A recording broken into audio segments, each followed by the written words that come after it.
ওটা ওটা কি ছিল? ভাই, এটা স্বপ্ন না তো? এখান থেকে পালা জ্যাক। এখনই না! পরিত্রকে ছাড়া আমরা কোথাও যাব না। প্লিজ চল তোরা এখন, সবাইকে নিয়ে পরে আসি। তোমরা কারা? কি চাও? আমাকে যেতে দাও প্লিজ।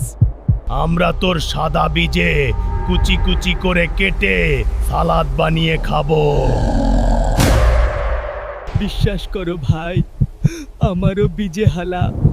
আমাকে ছেড়ে দাও, আমি তোমাদের এলাকার। তোমাদের বলেছিলাম সন্ধ্যার পর এখানে না থাকতে।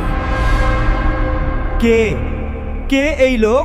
ভয় করো না, আমাকে অনুসরণ করো, তোমরা নিরাপদ থাকবে। ঠিক আছে, আমরা যাচ্ছি। ভয় পেও না, ভিতরে প্রবেশ করো, সব ঠিক হয়ে যাবে। কে আছে ভিতরে? রক্তের ডাক জাগাও, পাহাড়ের দ্বার খুলে দাও, যাকে নেওয়া হয়েছে ফিরিয়ে দিও না।